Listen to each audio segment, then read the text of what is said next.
bukan hanya sekedar aturan, tapi pondasi kepercayaan. Di Garden Farm, seorang CEO muda berusaha menanamkan etika dalam setiap langkah perusahaannya. Jadi kita di sini akan mengadakan rapat untuk ekspor sayuran organik. Jadi kita bakal mulai rapatnya sekarang ya.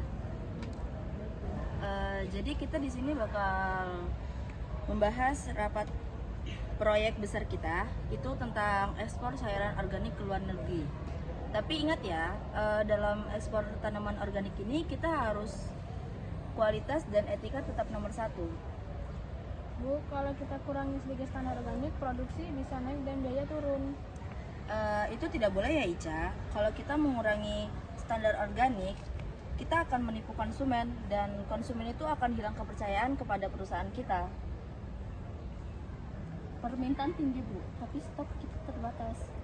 Kita bisa tambah kerja sama dengan petani baru, tapi semua harus melalui proses sertifikasi. Saya akan bantu dokumennya Bu Rani. Udah. Oke, jadi untuk rapat pagi ini itu aja ya yang akan dibahas. Selanjutnya kita akan mengadakan rapat lagi. Oke, terima kasih ya semuanya. Sama-sama Ibu. Dah. Etika mengerti tanpa ketika keputusan diambil bukan hanya demi keuntungan, tapi demi kebenaran.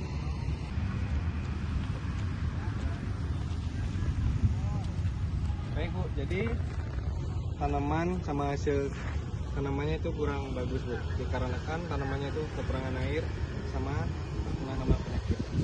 Tidak apa-apa Pak, yang penting untuk kualitas tetap terjaga dan laporan di akhir itu dengan jujur dan tidak ada kecurangan. Nanti dari perusahaan kami akan membantu program untuk membantu hasilnya agar bagus. Saya catat ya Bu, untuk program manajemen air dan pelatihan penanganan hama penyakitnya. Baik Bu, terima kasih atas kunjungannya di lahan. Kemungkinan kami petani akan mengusahakan semoga hasil yang kami peroleh bisa dapat maksimal. Terima kasih Bu.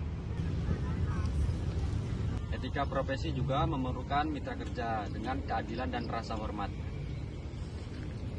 Dina ada investor asing mau kerjasama besar-besaran, tapi mereka minta kita longgarkan aturan organik.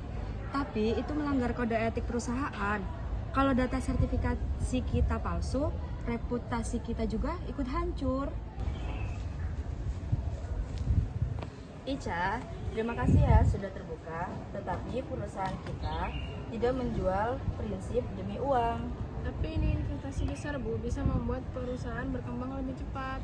Lebih baik perusahaan kita tumbuh perlahan tapi bersih daripada dengan cara kotor tapi cepat. Etika adalah akar, dan akar yang kuat membuat perusahaan kita bertahan lebih lama.